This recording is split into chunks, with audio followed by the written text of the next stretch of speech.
Assalamualaikum warahmatullahi wabarakatuh. Hari ini kita akan teruskan dengan subtopik 2.4 iaitu kesan perubahan persekitaran terhadap organisasi perniagaan. Masih lagi di bawah bab 2 iaitu trend semasa dalam perniagaan.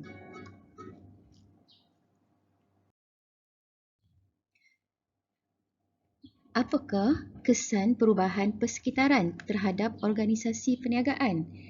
Okay, kita akan tengok kesan dari 3 aspek. Yang pertama, kesan perubahan dari aspek pasaran. Yang kedua, kesan perubahan dari aspek trend. Dan yang terakhir, kesan perubahan dari aspek undang-undang.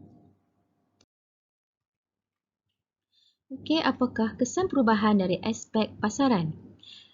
Pertama, kesan perubahan fashion dan gaya hidup pengguna.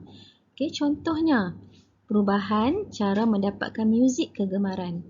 Satu masa dulu, pengguna suka membeli CD untuk mendengar muzik. Tapi pada masa sekarang, orang lebih gemar untuk memuat turun muzik kegemaran daripada internet. Jadi, apakah kesan perubahan fashion dan gaya hidup pengguna ini terhadap peniaga? Okey, ataupun pembekal? Kesannya, ia akan menjadikan pasaran menjadi semakin kecil. Okey, maksudnya pasaran kecil ni hanya sebilangan individu saja yang suka mengumpul dan menyimpan CD. Jadi, hanya tertumpu kepada pasaran yang sedikit saja. Okey, yang kedua, lambatkan barang import. Okay. Sekiranya terlampau banyak barang import yang berada di dalam negara kita, apakah kesannya? Okay. Kemasukan barang import yang murah tanpa sekatan akan memberi kesan. Jadi, akan menjejaskan perniagaan tempatan. Contohnya, barang import yang dibawa masuk ke dalam negara kita dalam barang yang sama dijual oleh peniaga tempatan. Sudah tentu ia akan memberi kesan, ya. Contohnya macam buah-buahan, lagi apa? Buku, alat tulis dan sebagainya. Okay, yang ketiga, kesan perubahan dari aspek pasaran ini berkaitan dengan pembangunan dalam teknologi. Contohnya, kesan perubahan atau pembangunan ini memberi kesan kepada pasaran barang. Dari sini wujudlah barang baru. Contohnya, satu masa dulu hanya ada kamera yang biasa saja kan, kamera yang ada kodak tu. Terpaksa dicuci untuk melihat gambar. Sekarang ni dah ada kamera digital. Kemudian dah beralih kepada telefon 4G. Kemudian nak tengok gambar lagi, pencetak, printer lah ya, pencetak tanpa wayar. Dan wujud lagi barang baru iaitu TV HD. Apakah kesannya kepada pasaran? Maka barang-barang yang versi lama akan kurang permintaan. Itulah kesan dari segi pembangunan dalam teknologi. Okey, kita tengok seterusnya, kesan perubahan dari aspek trend. Okey, trend berkaitan dengan 3 perkara, iaitu pertama, guna tenaga. Apakah guna tenaga? Kita tengok dulu maksud guna tenaga. Ialah tenaga buruh yang terlibat dalam ekonomi untuk menghasilkan barang dan perkhidmatan. Jadi, nak senang faham, guna tenaga ni ialah pekerja lah, ya, yang terlibat dalam penghasilan barang dan perkhidmatan. Guna tenaga penuh apa maksudnya? Iaitu kadar pengangguran berada pada paras 4% ataupun kurang. Bermaksud, tahap pengangguran ni masih lagi dikira kurang, ya. Guna tenaga penuh, kurangnya pengangguran pada tahap guna tenaga penuh ni. Okey, pada masa ini pekerja memperoleh pendapatan, ya. Jadi ada duit, ada pendapatan untuk memenuhi keperluan dan kehendak. Jadi dari sini wujudlah perkembangan perniagaan. Okey, sekiranya trend menurun pula, apa yang berlaku? Ini bermakna pengangguran akan meningkat. Itu sebaliknya pula lah. Ini trend meningkat. Kalau trend meningkat, pekerja ada pendapatan, dia ada duit lah untuk memenuhi keperluan dan kehendak. Jadi perniagaan pun berkembang. Tapi sebaliknya, kalau trend menurun, guna tenaga dalam keadaan guna tenaga, maka pengangguran pun akan turut meningkat. Okey, seterusnya kesan perubahan dari aspek trend iaitu pendapatan.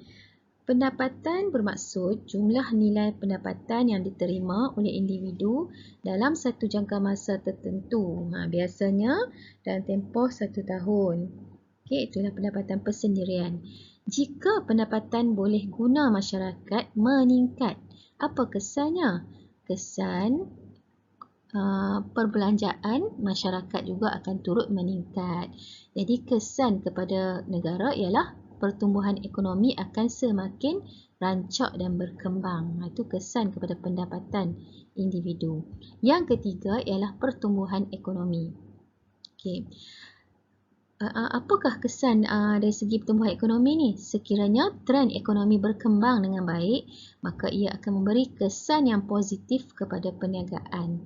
Jadi di sini terletaknya peranan kerajaan untuk mengukuhkan lagi ekonomi negara melalui dua dasar, itu dasar fiskal dan dasar kewangan. Baik, kita tengok yang terakhir iaitu kesan perubahan dari aspek undang-undang. Yang pertama, dapat melindungi perniagaan daripada sebarang bentuk penipuan. Pihak kerajaan perlulah menggubal dan meminda undang-undang yang berkaitan dengan perniagaan. Tujuannya untuk mengawal aktiviti organisasi perniagaan daripada melakukan penipuan dari semasa ke semasa. Jadi akta yang telah digubal ialah Akta Kontrak 1950. Yang kedua, dapat mewujudkan sistem perniagaan secara adil. Dalam perniagaan ni, persaingan merupakan satu aspek yang penting dalam perkembangan perniagaan.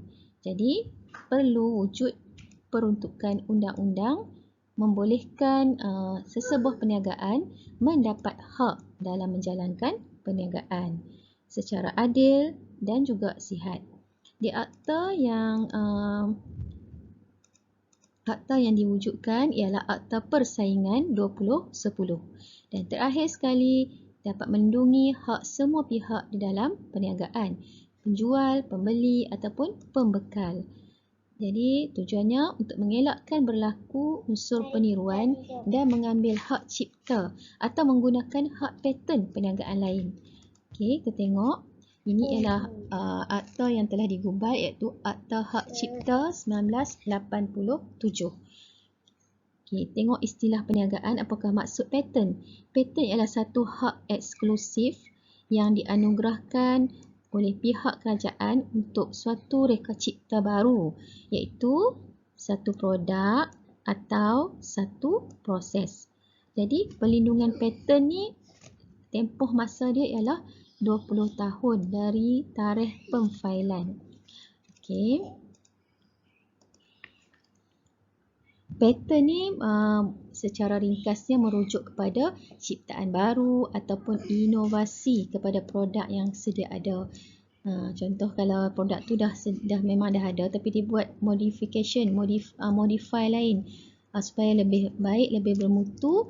Jadi seseorang usahawan ataupun individu tu dia boleh mendaftar kepada paten. Jadi orang tak boleh tiru lah, tak boleh tiru hak cipta sebab dah ada pendaftaran paten perniagaan tertakluk pada Akta Hak Cipta 1987.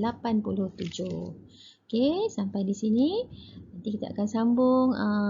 Tolong buat latihan yang cikgu berikan. Okay, Assalamualaikum. Terima kasih.